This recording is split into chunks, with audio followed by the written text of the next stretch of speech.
Okay, so tonight, instead of the usual Tehillim songs, we're going to catch up with the Parasha of the week, Parashat Re'eh. This Parasha, at the very beginning, describes to us that our actions bring about consequences, either for the good or for the bad. There's a concept called beracha and klala, a blessing or a curse. These concepts, we were somewhat introduced to them in another parasha, Parashat Bechukotai as well. And there is definitely mention of the various kinds of situations in which the Jewish people will be, depending on how they perform or not. Unfortunately, we have a lot of history that proves this, that if we did not follow the Torah and the mitzvot, we did not observe the commandments, so things got very uncomfortable for us, to say the least. Not only talking about exile, persecution, pogroms, inquisition, and all that, just even the weather. The weather did not always cooperate. We had famine, war, conflicts, all kinds of trouble as a result of not observing the Torah mitzvot. So Moshe Rabbeinu, in various parts of the Torah, makes it clear, crystal clear, that don't think you can get away with it. You will be reminded. You will be reminded in a very, very strong way that Hashem is upset. Hashem is definitely not happy with what you're doing. This is, however, different than the life of an individual. The life of an individual, it's not always apparent whether he's doing something right or wrong, because the life of individuals is more directed or more controlled through something called mazal. And because of that mazal, whatever it may be, we may not know if that individual is righteous or not. Many wicked people, at least we think of them as wicked, appear to be getting away with it, appear to have a very easy life, even though they're not obeying anything. And you have many righteous people who are doing things right, and for some reason are having a very difficult, challenging time. So it's not possible to easily judge from one individual's life, but when it comes to the fate of the Jewish people as a whole, as a nation, it definitely is very, very possible to see whether Hashem is happy with us or not. So this idea of look out for certain signs, and you will know whether there's beracha or klala, whether there is a blessing or not, is very significant. Because without that, how are we supposed to know that we need to do something to correct our deeds? Hashem needs to communicate to us, and He did in the past through prophets, but today we don't have those prophets. So there are various ways that God communicates to every one of us, to every individual as well, if there's a need to. And He could even be through a dream. But here, on a larger scale, the Jewish people are told that your actions will definitely make a difference.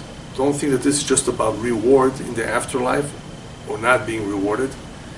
We have a mission, we have a responsibility, and things cannot go on in the proper way without Hashem's intervention, where things are not being done properly, and God will just let us go and continue to do so, because if He lets us just continue to do what we're doing wrong, then the whole mission, God forbid, will fail. The Jewish people, God forbid, will assimilate, and they will forget who they are, their identity. So Hashem cannot allow the Jewish people as a whole to just be misled and not end up doing what they're expected to do. So you have a very, very clear description of what to expect in the Torah. And I've said this many times, a lot of Holocaust survivors are puzzled by what happened. Where was God? And definitely we cannot give an explanation that will satisfy anyone. How should we know the reasons for everything? God works in mysterious ways, and the reason behind what He does is not known to us. But there are some explanations in the Torah. Hashem did put in the Torah some explanations of why certain things happen. And that's what Parasha today is all about. At least in the very beginning, when Moshe tells us, listen, look out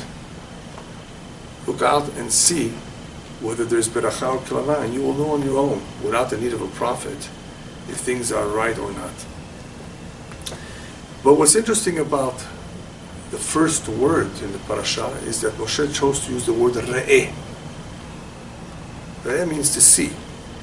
And that's very unusual, because if you're preaching to the multitudes, if you're trying to explain something to them, perhaps a better word would be Shema, listen to me, listen to what I'm saying. He's used that word before, so why use the word re'eh here? Now, even though there could be all sorts of explanations for this, I think the following explanation is significant, because, as you will soon see, the word re'eh contains in it a lot of teachings, a lot of lessons. After all, we're talking about the eyes. And Moshe is about to tell us that how we see life will determine whether we are blessed or not. So it's a whole different idea over here. Not only look out to see how life is all around, in other words, are things going well or not, blessing or curse, but look for yourself. Look at life. How do you see life? That will make a big difference. If you see it in a certain way, in a positive way, you will be blessed. You may see it in a negative way, in the wrong way, and you will feel cursed. You're not necessarily cursed, but you will feel so. So blessing and curse will depend greatly also on one's perspective about life. Does life have any meaning to you? Life has substance. It definitely has tremendous meaning. But for those who don't see that life has meaning, what may happen to them? May happen, not for sure. They may commit suicide. They see no reason for them. They don't see any reason to live. Life has no purpose. And they're suffering. They don't see any hope. That may be the only way out, they think. So you see how their perspective of life, how they see life, can make a big difference in how they act. There are others who will not commit suicide, but almost. They're in trouble. They feel empty. They're very unhappy. And as a result of their unhappiness, they try to escape reality. How? By drugs, alcohol. This is another way where a person can get himself into trouble, and his life will be a curse, not a blessing. Then you have other people who think that the only way to succeed in life is to be dishonest, to be a crook. I've heard this from people. The only way you can make it in life is if you cheat. Could you believe that? That's what they really believe. You have to be dishonest, otherwise you won't make it in life. If you pay your taxes and you do everything right according to the books, you won't succeed. Totally distorted way of thinking. Their histaklut, the way they see life, is very, very wrong. In reality, I mentioned this already in another lecture about how the eyes are a window to the soul, you may recall. What does that mean? The eyes do tell us a lot about the person, what's going on inside. On the other hand, the eyes are also a window through which a lot of observations are absorbed, which affect the soul. So it's not only a reflection of the soul, but the soul can actually be affected by what it sees. If people see things in the wrong way, they're using their eyes, but they see or interpret what they see in the wrong way, that can affect them in a negative way. That is why in Hebrew, panim, the face, is called panim. Why panim? Panim means pnim. The same word for face also means interior. You can see a little bit about the person, about the interior aspect of the person through his panim, through his face. There's a certain reflection about what's going on. Is he troubled? Is he in pain? We can tell that by looking at his face. So the eyes are very, very much sensitive to what they see. And because of that, the Torah warns us, "Lo taturu achrei ravchem v'achrei nechem." Be very careful that you don't go after what your heart desires or what your eye sees.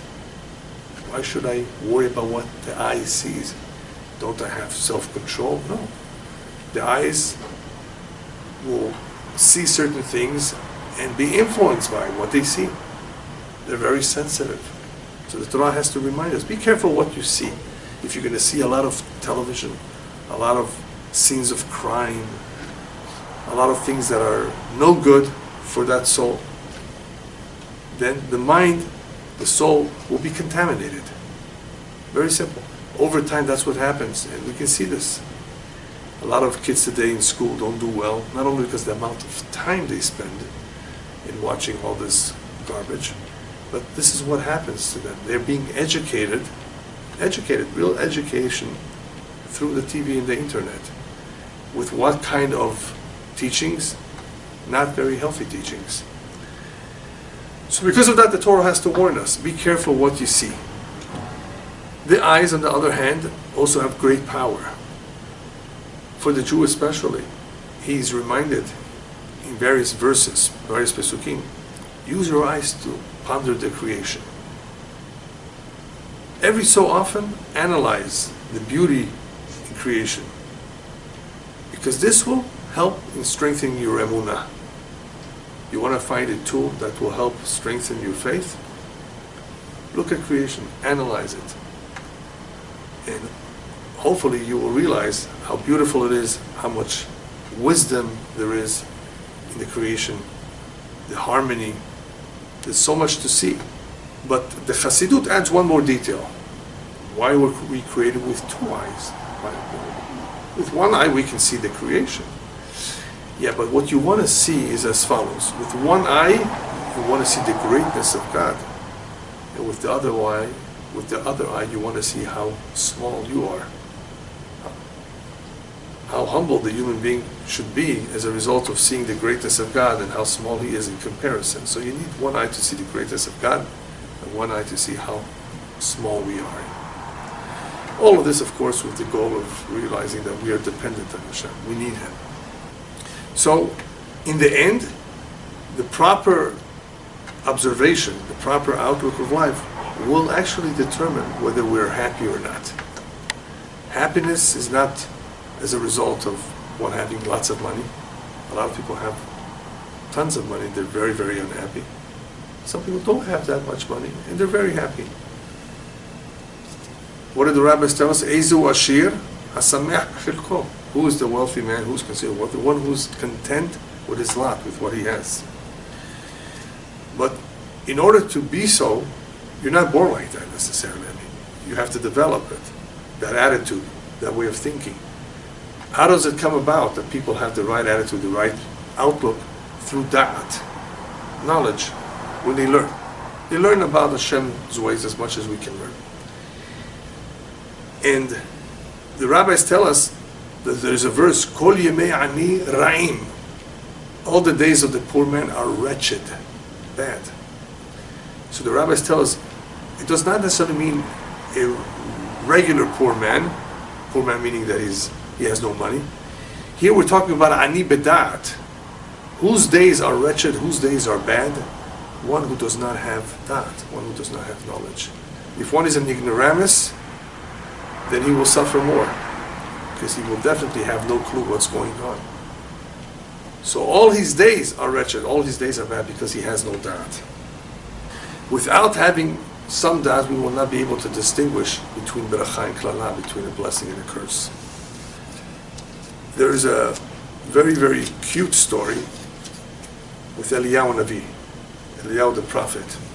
Rabbi Yeshua ben Navi, a great rabbi, wanted to understand a little bit of God's ways, why God does certain things. Why does it appear that the wicked prosper and the righteous suffer? He wanted to get a little bit of an understanding why this happens. So Hashem sent him Eliyahu Navi. They met up, Eliyahu the prophet. And Eliyahu said, listen, I'm going to take you on a tour. You're going to go with me for a couple days.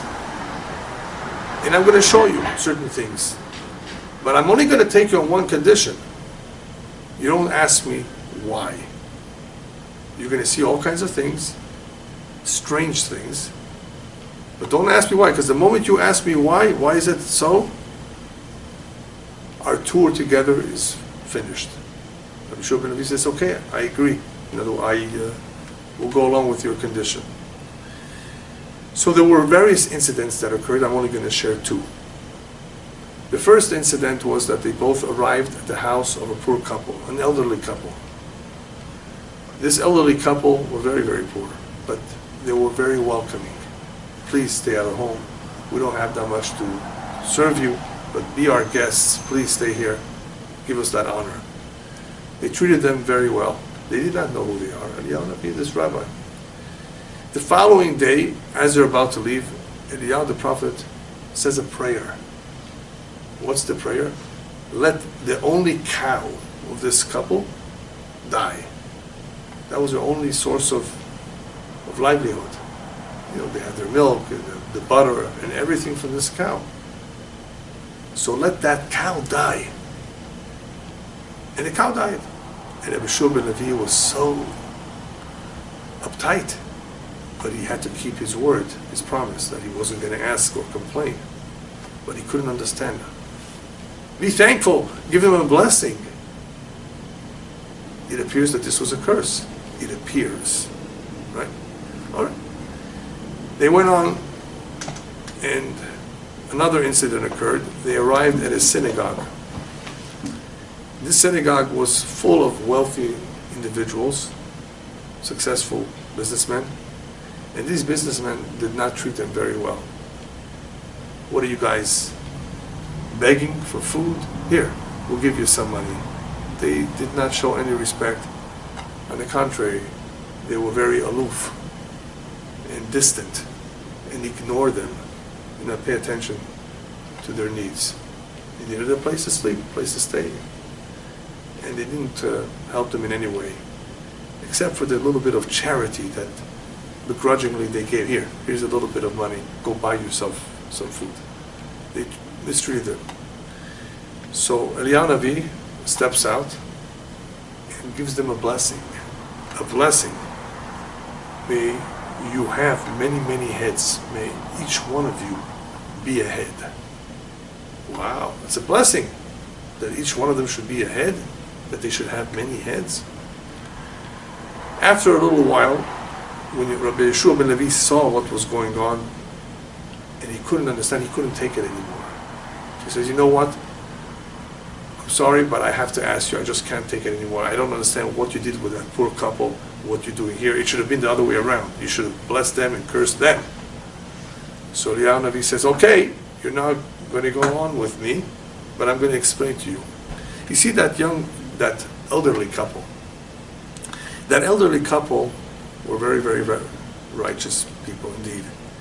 And they definitely deserve a blessing. But I knew that that man's wife, his dear wife, who means so much to him, was about to die.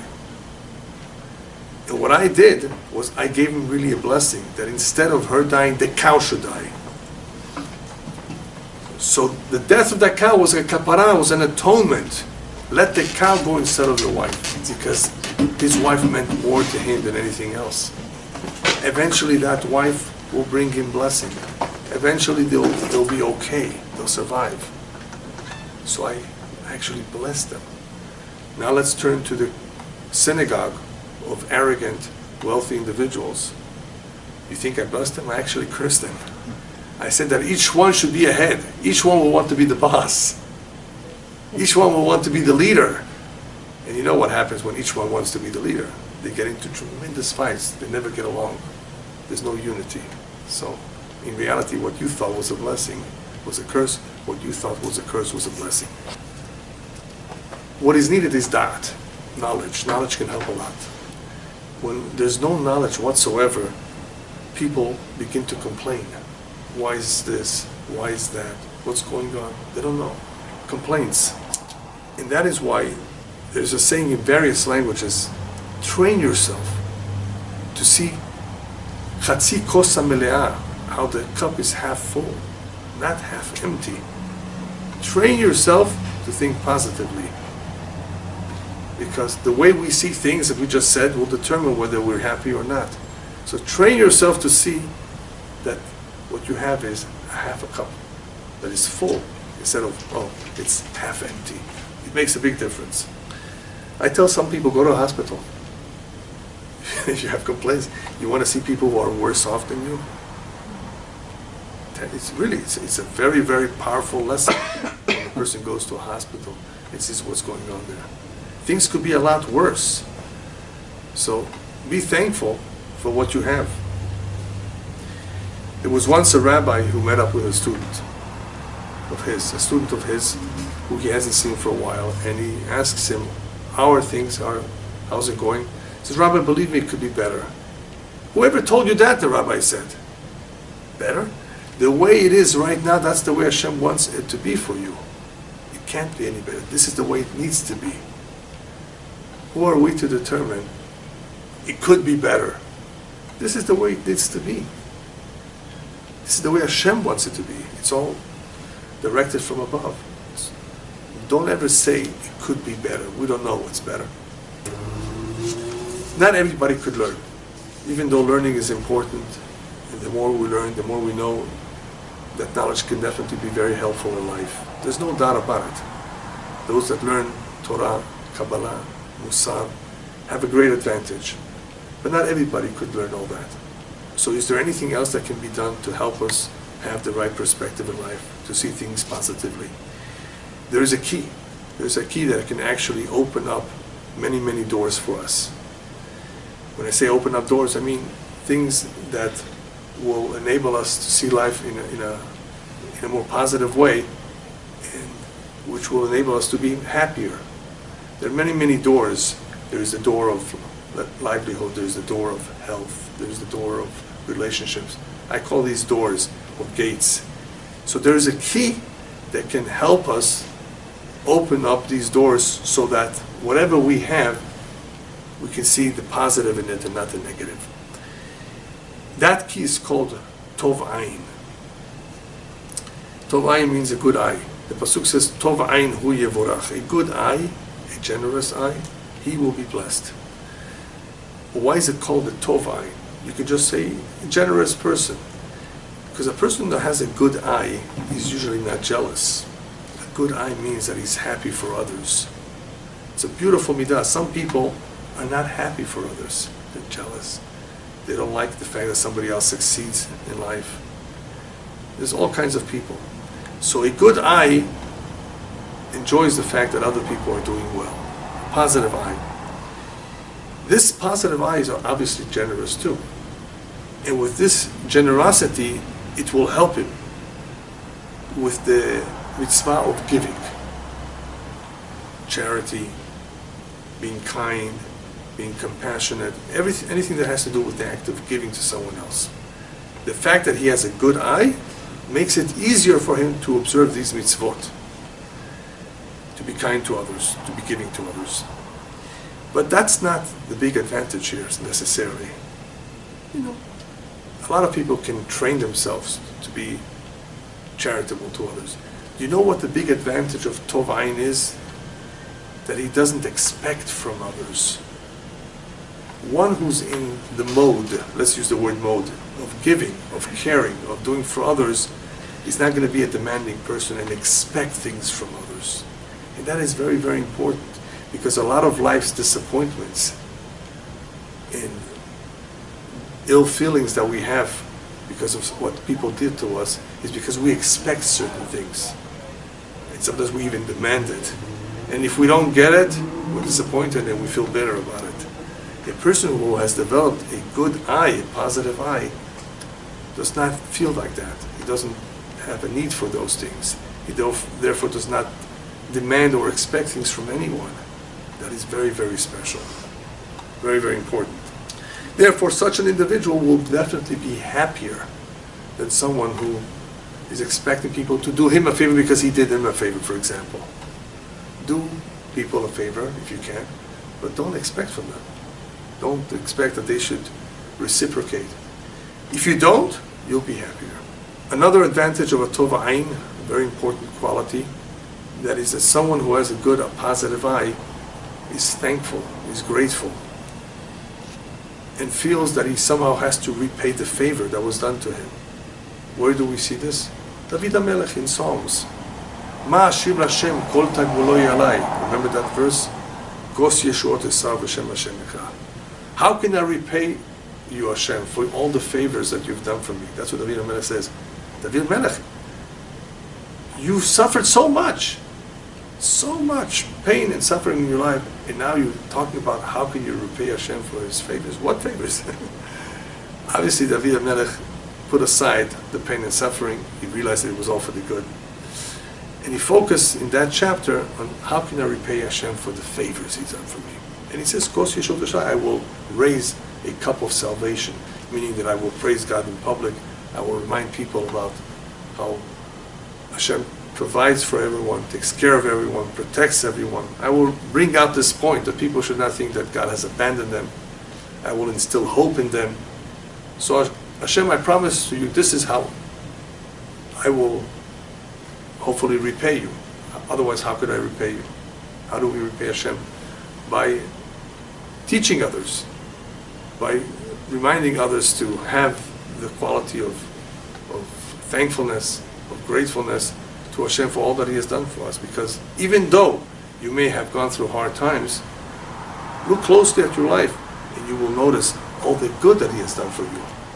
And that will hopefully help you look away a little bit from all the pain and suffering. Because everyone has some pain and suffering in his life, ups and downs, difficulties. Look away from that, try to focus on all the good. When you do, you will have a lot of reason to thank Hashem. So, Tov Ayin, this good eye, is not only able to be generous with others, he's not only someone who will hopefully not expect anything from others, he's also very, very grateful to Hashem for everything that He has done. And hopefully He will express it. That is what's so special about it. The Torah in this week's Parasha, as well as in other Parashiot, reminds us that in order to be generous, in order to be able to be kind towards others, you need to get used to it. Where do we see that? That one needs to get used to it, one needs to practice it. From the fact that the Torah uses a double language when it tells you, open up your hands to the poor. Patuach tiftach et yadecha, naton titen. All of these are terms that describe giving, but why use the double language? Give, you shall give. Open, you shall open. Open your hand. The idea behind the double is do it repeatedly, and you'll get used to it. As they say in English, I think practice makes perfect. Not everybody has it in their nature. Yes, some people have it in their nature, to a certain extent, to be kind towards others. Some people are more sensitive. For them it comes easy to give, to share what they have with others. Others don't want to share, don't want to give. On the contrary, they expect others to give them. Different types of natures. But the Torah says, listen, you have mitzvot, commandments. How are you going to observe these mitzvot if you just follow your nature? You have to work on yourself. Train yourself. Do it many times, over and over, and you'll get used to it.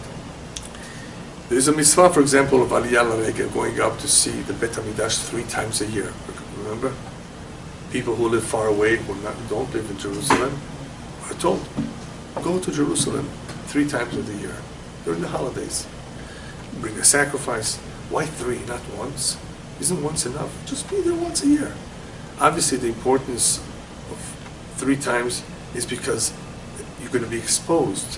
What are you going to be exposed to? You're going to be exposed to the Kedusha, to the holiness of Yerushalayim, of the temple, seeing the service of the priests, of the Kohanim, and the singing of the Leviim. That whole sight will be so special. It will influence you in a positive way. Hopefully, in a very important way. In other words, it will make a difference in your life. What you see, it will affect you. It will strengthen you. It will encourage you. Yes. There are all kinds of situations where we find ourselves that affect us. You know, people are affected in a very, very bad way when they are at war. They go through trauma. They saw their friends dying next to them. They've been exposed to to something very, very frightening, something not too good. What happened? What their eyes saw. Yeah, that's what happens. What their eyes saw remains engraved in their mind, in their psyche. So, if that's the case, expose yourself and expose your children to good things. Let those eyes see good things, and that will leave hopefully a permanent imprint in their soul. So the more you do something, the easier it becomes. So what we've talked about now is an individual who has a good eye. But tzedakah, to give tzedakah, is a whole different story. Because even though a person has a good eye and he is able to relate to people in a positive way, it doesn't mean that he will be a very, very charitable person. To really give charity, to give maaser, which is 10%, requires something else. We are told that tzedakah as a mitzvah is a master key. Here I've been talking about keys. We need keys to open up all sorts of gates. Tzedakah in itself, the mitzvah of giving charity, is a master key. A master key that opens up many, many, many doors. It's a tremendous mitzvah. So it's no longer just a good deed. To be generous, to be kind, those are good deeds. That's a very, very nice attitude. The actual mitzvah of tzedakah is in itself a very big key because of what it accomplishes. So in order to strengthen oneself in this mitzvah, the rabbis conclude in Pirkei Avot that the midah, the characteristic that is needed for that, is called lev tov, a good heart. We've been speaking about a good eye, which is very, very good and very, very important, as we will soon see, for other reasons. After all, we're talking about the eyes, we're talking about how we see things in life. That's very, very important. But now we're talking about the mitzvah of tzedakah. Since tzedakah is such a powerful mitzvah, it is a master key, master that opens up all the doors. How do we strengthen ourselves in that area? So the Rabbi tells us, lev tov. If you have a good heart, if you develop a good heart, then it will be easier for you to want to give tzedakah. See, a lot of people give tzedakah because they're told to. It's a mitzvah. We are commanded to give tzedakah. If it was up to them, they wouldn't give. The whole idea that the Torah wants from the Jew is, do it on your own.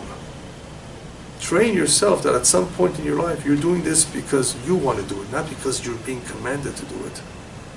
So tzedakah can be done in a very, very generous way if there is a lev tov that we work on, developing and having a good heart.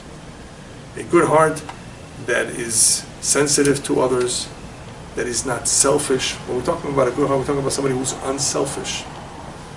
And that's very, very difficult for many people because they think of themselves first. So a lev tov is the exact opposite. He's such a good heart that he doesn't necessarily want to go first. He allows others to go before him. There's a lot of things that go into having a good heart. Because a good heart is so important, the Torah warns us, be very careful not to refuse tzedakah. We're talking about the importance of giving. Okay, people will give, but what happens sometimes is that people also refuse. For whatever reason, they refuse. I already gave. I already gave you before. I already gave enough. Oh, they're not in a good mood.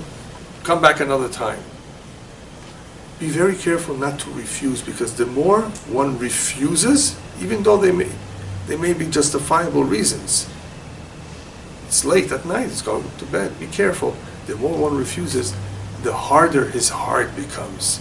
That heart that we're talking about, that we want to develop it, for it to be a good heart, that same heart can become a heart of stone. Do you know that people that went to war, they were in the army, and they were involved in very, very extreme operations that involved a lot of cruelty, came back home and their family members did not recognize them. They were so cruel, so indifferent. All the sensitivity that they may have had in the past disappeared because of that exposure. I mean, they had to do it.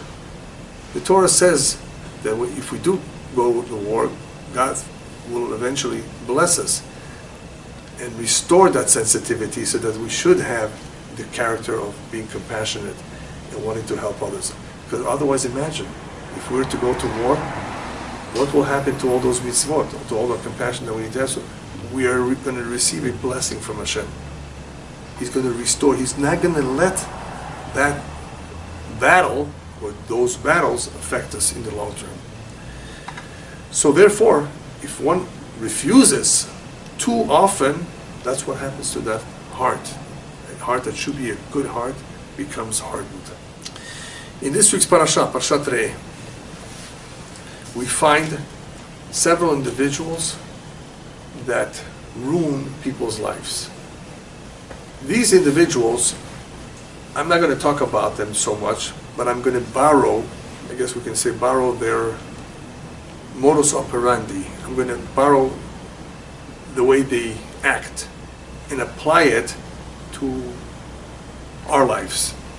How certain individuals, because of their way of thinking and because of their actions, ruin people's lives. Forget about their life, they ruin other people's lives. Let's begin with the first one. The Torah tells us in this week's parasha that there may be an individual who may claim, I had a dream last night. God spoke to me, an angel spoke to me, whatever, and he told me that you should do so and so. And obviously it's against the Torah what he's saying to do. Don't believe him. There's a lot of false prophets. There always were, and there will always be this type of people who will create their religion. How? I had a dream. Be careful with these people. What are they trying to do? They're trying to get you to join some cult. You've heard of cults. How did it start? I had a dream. Well, you believe it? Some people do. They're gullible. So using this type of an example, this type of an individual, I want to relate it to something that we're more familiar with. And that is that people dream that they can be happier if they married someone else. Or if they did this, or if they did that. Oh, I would be happier if I had that. They're dreaming. You see what I mean by, I'm borrowing that individual's way of dealing with people and how he convinces them to go and join a cult.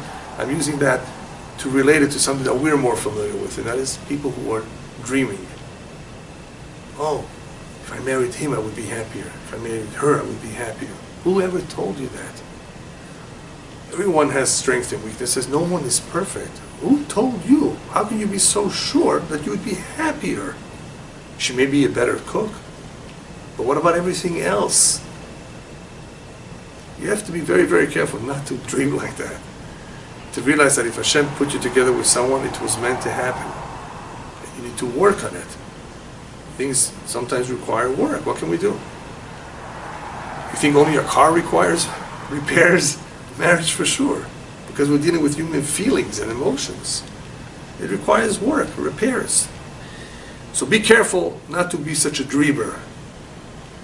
The second guy is called a Mesit. We have a Mesit and a Mediach in the Parasha. Mesit is an individual who attempts to incite, to seduce, to lure people to go worship idols. And he does it in his way of convincing people by selling whatever it is that he's trying to sell, what you will gain by doing this. Obviously, these people cannot deliver on what they promise, but they're good talkers. So, this individual is also very dangerous. It could ruin the life of a lot of people. People who are led to believe that, that he's trying, what he's trying to do has some validity, God forbid. It could be very, very dangerous. How does that apply to us? Today we don't have this kind of a problem that these people are going to convince us to go worship idols. But I want to borrow again from this example of another individual who can ruin our life, God forbid. And that is the one that tells you, listen, go ahead and do this, which is illegal. Something that's illegal. Smuggle drugs. And you'll be rich very quickly. You must have seen books in the library or bookstores. How I became a millionaire. You know how he became a millionaire? He sold you his book. He sold a lot of people his books. He thought that, he could trick people into believing that there's something to his becoming a millionaire so quickly. Obviously, some people worked hard and made it, in life because of investments and so forth. They had good mazal. But there's no such a thing as how to become a millionaire quickly. There's no such thing. Either it's in the mazal or it's not. So anybody that comes and tells you, let me show you how I did it, and you can do the same, especially if it's illegal what he did, what could happen to this individual? He will end up in jail for 25 years or more. You know how many people fell for this? They wanted to make a quick buck, as they say in English. There's no such a thing as becoming rich fast. And that is, by the way, not the goal in life, to become rich either. Either it's meant for you to be rich based on your mazal or not. So you have here a mesit, one who's trying to lure you, not for idols, but to do things that are dishonest. You'll be rich fast. All you got to do is do this, which is illegal. And a lot of people fall for it. They think they won't be caught. They think it's okay. Very, very dangerous. So this mesit exists in every generation, and a lot of people, unfortunately, because they want to get rich fast, they think this is what will make them finally happy. They fall for it, and it ruins their life. And then you have the mediach, which is similar on a larger scale. People who try to mislead others, entire communities, with the wrong values, with teaching them the wrong values. So we can relate to that too, whether it's a movie, whether it's certain material that is on the internet, or a blog, or a book. Any way that people communicate and give disinformation, not good information. All of this disinformation, all of this fake news hurts people too. All of the gossip, all of the slander, talk about people, humiliating others, making fun of others, it has become a culture, especially nowadays. In the name of democracy, by the way, and freedom of speech. All of this is a form of mediach. It misleads people to act like this. But what is this mediach going to do? What is he going to say to convince you? He still has to convince you. He's not just going to put up his merchandise for sale. He's going to tell you, listen, this is life today. This is the way things are. Just follow it. Be like everybody else. That's what the evil inclination does. You've got to follow the majority. You can't stand out.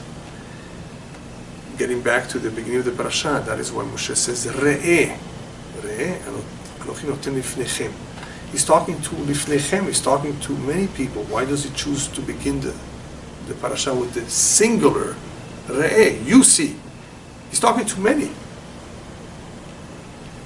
Don't follow everybody else. You are responsible for your own actions. You go ahead and learn what is right and what is wrong. Don't base yourself on the majority. Be very careful with that, because you may be living amongst the majority that is corrupt. Re'eh, you see on your own. Look at the situation carefully, and you determine whether it's right or wrong. Be careful with following the herd. But Moshe also adds the word hayom, today. Take a look at this today. What? Why today? Moshe is telling us about another problem that people have. Even though they want to do the right thing, they postpone it, they push it off. They're lazy. Moshe says today, if something is right and good, don't push it off. You may never get around to doing it. So hayom is very, very important. Something that is right, something that is good, don't push it off. You may never get the opportunity to do it again. So don't postpone it. So in the end, what do we see from all of this? That the individual has the responsibility of whether he will succeed in life or not, whether he will have beracha or not. He cannot blame it on others. He can only blame himself. Very, very important point. A lot of people like to put the blames on others. And even though it's true that others are to blame as well, they may have contributed, whether it's in a school or in their own home, the parents. Yes, but God has given every one of us the ability to be able to overcome any bad experiences in the past, to ignore them, and to start from scratch.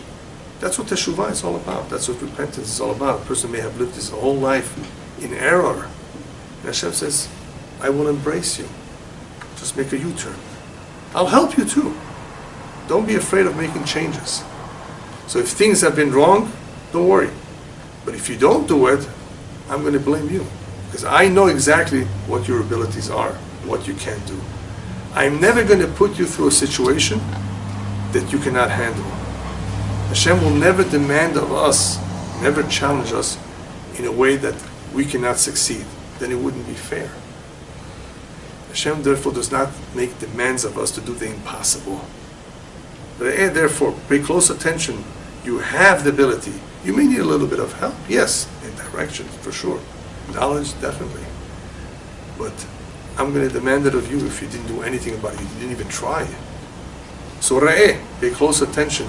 You are the one that's responsible in the end. Just to end, he's speaking about a person that has a good eye. He has an additional advantage, something that a lot of people will not have it so easy. A good eye, a positive eye, will enable the individual to see the good in every human being. A lot of people choose to see what is wrong in the person, what is wrong in the situation. They gravitate towards the negative. He's that, he's this, all the negative things. Wait a minute, don't you see the good in him? What about the good? I've asked people who have trouble in marriage, where the man, for example, complains that his wife is not so good in some area. I ask him, wait a minute, what about as a mother? Is she a good mother? Oh yeah, she's an excellent mother. Then why not be happy with that? Look at the good. Don't look at just at the character flaws. We all have them. A tov ayin, a person who has a good eye, a good outlook, will have an easier time seeing the good in every person and seeing the good in every situation, not focusing only on the negative. However, having said all of that, sometimes it is difficult to know if something is good or not. How do we know? Sometimes it's difficult. I'm going to share with you a beautiful story that I think can help us see how many times we may think something is difficult and no good, but in reality it's very, very good. There was an individual who was a very active person in the community. He helped a lot of people. People who were in some distress came to him for help, whether it was financial or they needed a favor. They knew that they can turn to him. This man would go out of his way to help people in all kinds of ways. But he also had a factory, a business that needed his time and attention. The family, his family, after seeing how much he devotes to people, they said, listen, you're not giving enough attention to your factory, to your business, and your business is going to go down. It's very nice of you that you help people, but twice a week, make a schedule. You have to devote time to your business too. It's not right what you're doing. So he had this dilemma. What should he do? Here he's being occupied so much by people's needs, and there's a lot of needs, that there's very little time for him left to attend to his personal needs. So he decided before he acts on this, and before he makes any decision, he's going to consult with the Chafetz Chaim, the great sage of Chafetz Chaim. So he traveled to Radin, where this rabbi lived. And he comes to the house of the Chafetz Chaim, knocks on the door, and somebody opens up the door for him and says, how can I help you? I'd love to see the rabbi. I have an important question to ask him. Says the rabbi is about to say Birkat HaMazon. He just finished eating. He's going to say those blessings that we say after the meal, after which you can definitely go and ask him your question. So the rabbi began to say a small prayer before Birkat HaMazon.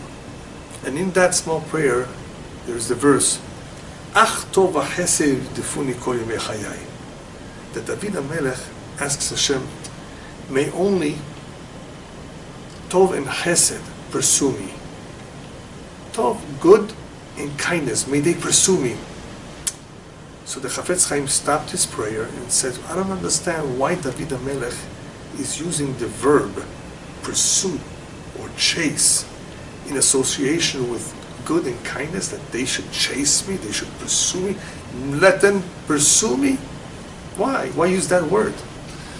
So the Chafetz Chaim is explaining to the people around this table. And he says as follows, a lot of things pursue us in life. Sometimes people are pursued by litigation, illnesses, troubles of all kinds with their children, with their neighbors, hardships. They are pursued, they are preoccupied with them. David HaMelech says, Hashem, I don't mind being preoccupied, but let me be preoccupied with having to help people, having to be kind. Let me be preoccupied, pursued with Tov and Chesed, with acts of goodness and kindness. Those should be the things that should bother me, not other things, God forbid. This is the better choice, right? If you're going to be pursued by acts of kindness and favors that you have to do for people. And he continued on to say Birkat HaMazon. As soon as he finished Birkat HaMazon, that gentleman who's waiting, who overheard all this, was asked, would you like now to ask your question? He said, I don't need to, I already got my answer. Yes, it's better to be pursued and to be preoccupied by acts of goodness, of caring for others and doing for others, because there could be other things that can take our time. We don't want them to take our time. If we have to be preoccupied, let it be with acts of kindness, with acts of goodness. Anybody who's having a hard time, a challenging time with any kind of a situation, can definitely gain a lot by looking around and, as they say in English, count your blessings. Because anyone who really looks around does have some blessing. Again, even if things are tough, even if they're very, very tough, this can help them a lot. Listen, you may not know the explanation for everything, why things happen, but count your blessings. You definitely have some, and this can definitely alleviate some of that pain.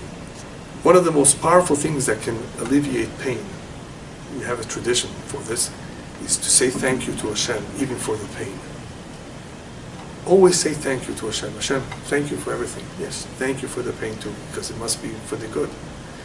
We have to train ourselves to always be thankful to Hashem for everything. And in the merit of saying thank you to Hashem, God willing, we will be blessed, that we will not have any pain. And let us not forget, as we enter the month of Elul right now, the greatest blessing of all is that Hashem says, I will forgive you. That's something that a lot of us forget.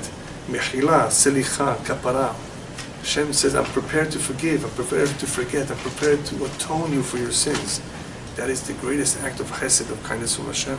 Something to be thankful for, that Hashem gives us a second chance to start all over again. That's what teshuvah is all about. The essence of teshuvah, recognizing that Hashem wants us to be close to Him and extends His hand to help us. We're not by ourselves.